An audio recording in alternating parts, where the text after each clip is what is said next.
We are also joined by, as you can see on the screen, Dinesh Kanabad, Nirmal Jain, Ashok Wadhwa, and Taimur Beg, the economist. Well, first, Nirmal, what are your takeaways? 6% higher on the Nifty Bank, but generally markets up 3.5%, Sensex and Nifty. What's your big takeaway? I think budget has been very positive. Not only it has provided for huge investment and almost 35% increase in capex, but the most important, and I think what market is really relieved and enthused about, is that there's no COVID tax, no increase in long-term capital gain tax, no wealth tax. So these are the things that were feared by the market, and none of them has come true. So I think Finance Minister has acted very prudently and very smartly in a way that not to spook the sentiment, because that is very crucial to raise money for disinvestment as well as privatization. So I think all in all, this is a very good budget. It provides a lot of money for growth and investment, and that will create jobs.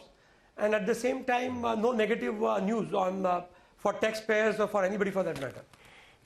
Okay, by the way, just look at the Bank Nifty. Yeah. It's, it's now only 400 points. 400 points with an all-time high. That's the kind of move you've seen. And ICICI Bank is actually on upper circuit, a temporary upper freeze. There's no circuit for F&O stocks, but there's a temporary freeze which takes place. You saw that with IndusInd Bank, and now you're seeing that with the ICICI Bank as well. Nirmal, good afternoon. So you reckon the banking stocks can take the lead now? Of course, there's been some good news in terms of the the divestment as well for PSU banks, but that's on the side. But you reckon there can be big move in names like ICICI Bank, HDFC, and HDFC Bank from here on?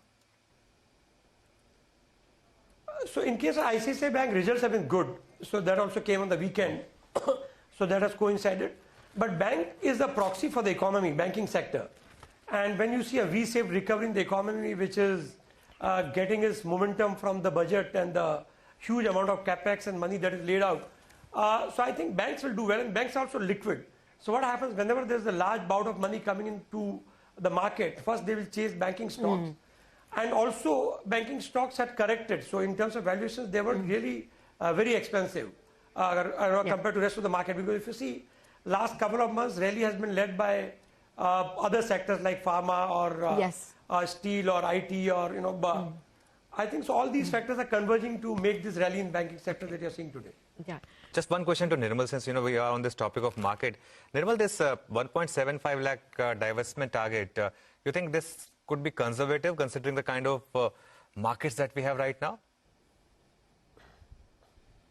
Yeah, I think this can be very well overachieved. In fact, last year, if I'm mistaken, our target was more than 2.5 lakh crore. So it's very conservative, and these are the questions in terms of where your actual debt probably can be kept under control by overachieving disinvestment, overachieving privatization, and also trying to.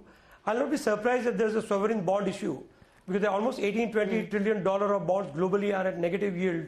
It's a great time for government to raise money at a very low rate from overseas market and fund the economy this year, which is such a crucial year, for recovery.